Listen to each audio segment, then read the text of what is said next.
संकटांनी घात झाला. अगं काय झाले ते तरी सांग. असुर साम्राज्यावर कदाचित हे एक मोठं संकट आहे. काय?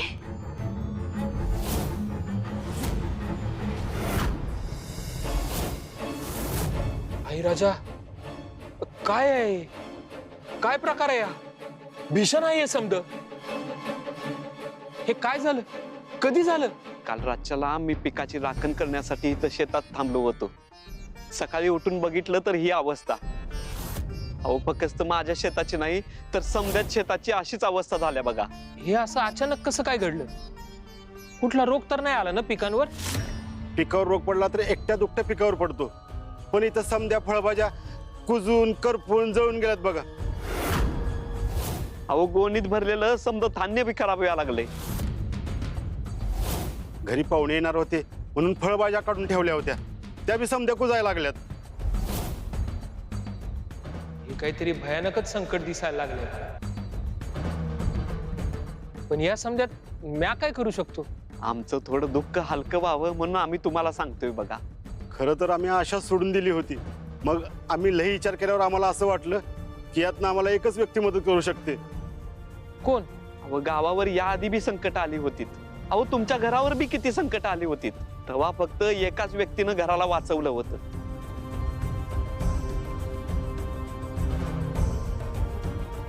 म्हणजे मी काय मदत करणार तुम्हाला? अगं कुठल्या कुठल्या अशक्य गोष्टी शक्य करून दाखवली आहेस तू. तुझ्यावर देवीची कृपा आहे. तुझ्यामुळंच आम्ही मद्राजाच्या तावडीतून सुटलो. तुझ्यामुळं धनाजीराव बी सुटलं. अगं आमच्या लेकरा बाळासनी पण तू लई मोठ्या मोठ्या संकटातून वाचवलंयस.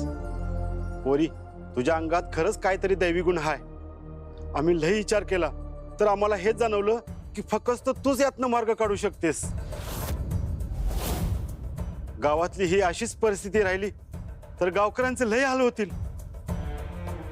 आम्ही सकाळपासून प्रयत्न करतोय, काय पेरायचं काय उगवेल, पण कशाचा काहीच अंदाज येईना. यातनं तूच मदत कर.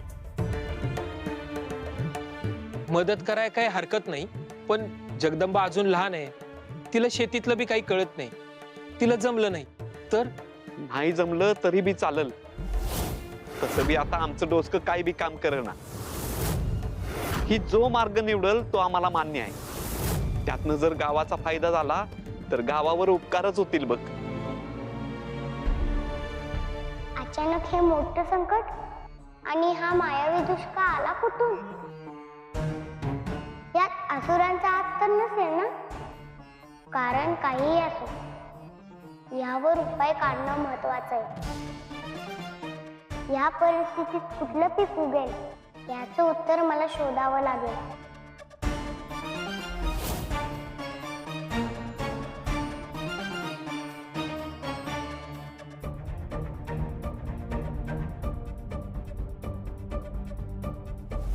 तुळजाईची कुठली दृश्य दिसतात मला?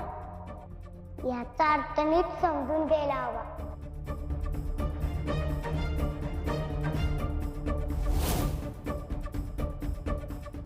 बाबा, आपण हे धान्य का पेरतो? देवीने जेव्हा विश्वाची निर्मिती केली तेव्हा बीज पेरलं होतं.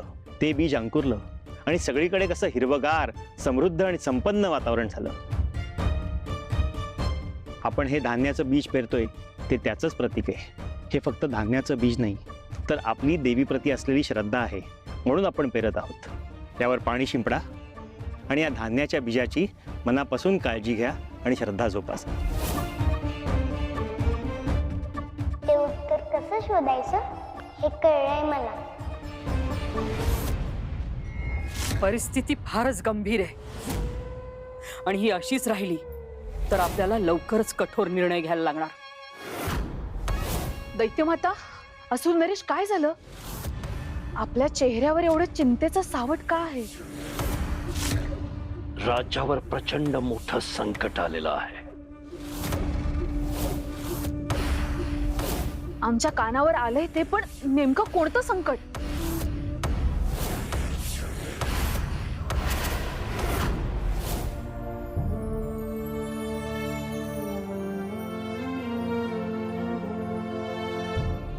देवी काय झालं? एवढ्या कसल्या गहन विचारात पडलाय? कामिनीचं संकट तर तुम्ही परतावून लावलं. त्याहून मोठं संकट आलंय सगळ्या गावावर. त्याहून मोठं कोणतं संकट देवी? कुठला तरी मायावी दुष्काळ आलाय. रातोरात शेत जळून गेली, फळं भाज्या नासून सडून गेल्यात. हे असं अचानक कसं काय झालं? कालपर्यंत तर सर्व काही ठीक होतं, मग आता असं? ती जगदंबा, ती काल आपल्या द्वारापर्यंत आली होती. मायावी खेळ खेळून तिनं आपल्या सैनिकांना हरवलं. विधी माता, हा दुष्काळ सुद्धा तिचीच करणी नाहीये ना?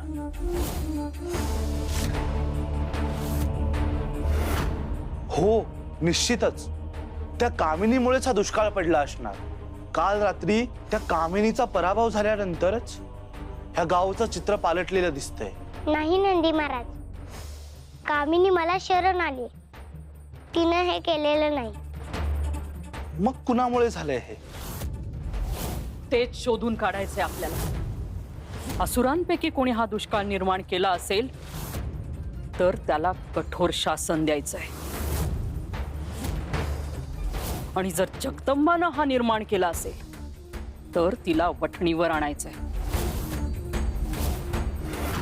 हा दुष्काळ कोणी निर्माण केला हे आता आम्ही आमच्या विद्येनं शोधून काढणार आहोत. शोधून काढण्यापेक्षा हे संकट परतावून कसं लावायचं याचा विचार करायला हवा. या परिस्थितीत नेमकं कोणतं पीक उगवेल ह्याचं उत्तर शोधायला हवं.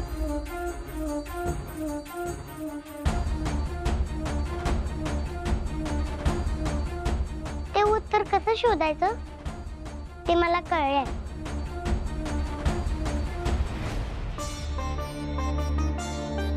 असं काय आखरीत घडायला लागलंय अचानक? तेलबिया खराब कशानं व्हायला लागल्यात?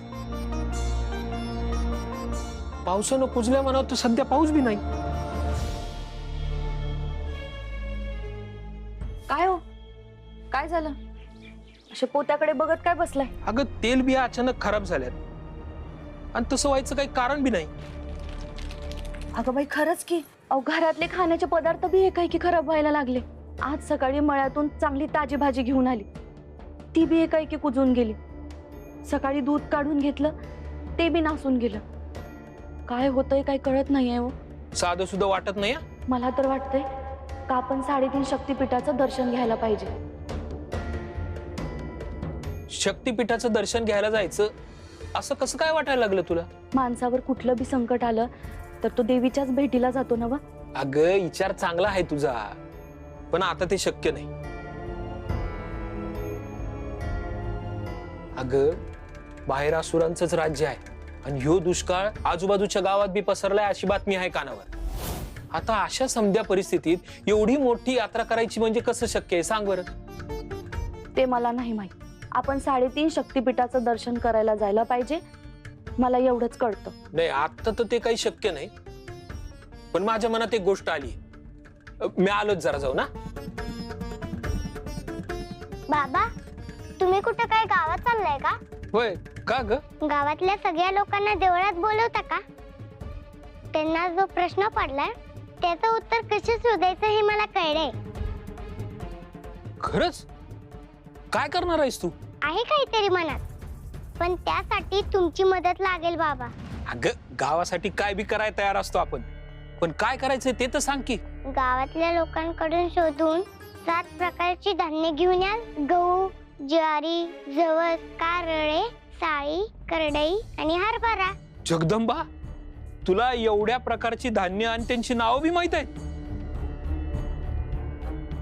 आई इकडे ना. काय ग, बोल की. तू कुंभारवाड्यात जाऊन चांगले घट आणि मातीचं छोटं भांड घेऊन ये जा. आणशील? वय आणते ना. आणखी एक महत्वाची गोष्ट लागणार आहे, ती मी घेऊन येते. त्यासाठी मला माझ्या मित्रांची मदत घ्यायला लागेल. आणखी कोणती महत्वाची गोष्ट आहे?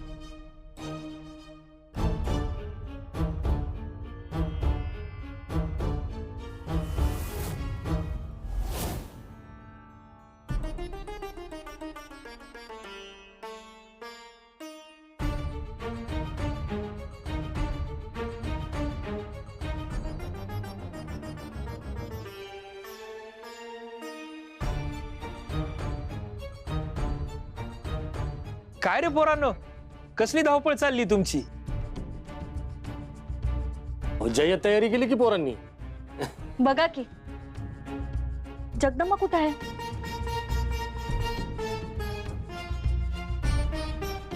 ती बघा आली.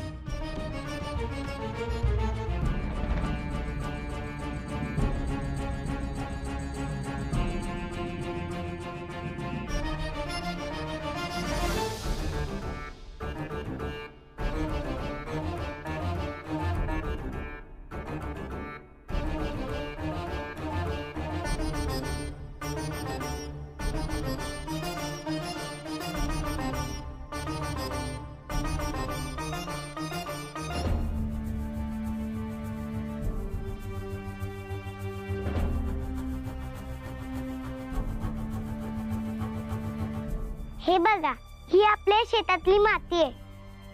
आपण जे करणार आहोत ना, त्यातली सगळ्यात महत्वाची वस्तू.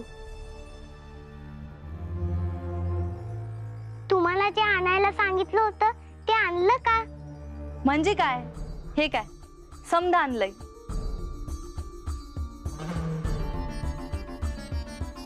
अगं पण याचं करायचं काय ते तरी दाखव. दाखवते.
आता हा दिवा सतत तेवत राहील, कधी शांत होणार नाही.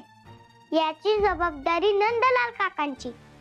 काय काका, बघाल ना? म्हणजे काय? जगदंबा, तू काहीच काळजी करू नकोस, मी सगळी काळजी घेईन. आता 9 दिवसांनंतर ह्या घटाचं रूप बघायचं. त्यावरून येणारा हंगाम नेमका कोणत्या पिकाला चांगला आहे ते कळेल. पण हे नेमकं सांगणार कोण? हा गट सांगणार. हे 9 दिवस 9 रात्र देवीचा आपण जागर करूया.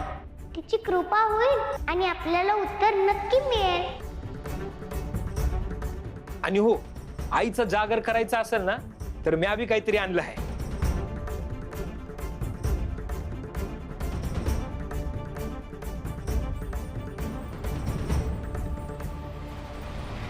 ही अंबाबाई, सप्तशृंगी माता आणि रेणुका माता आणि तुळजाई तर आपल्या मंदिरात आपल्या बरोबर आहेतच. त्यांच्या बरोबर या तिघींची बी स्थापना करू आपण. म्हणजे 3.5 शक्तिपीठाचं दर्शन एकाच ठिकाणी माणसाला होईल.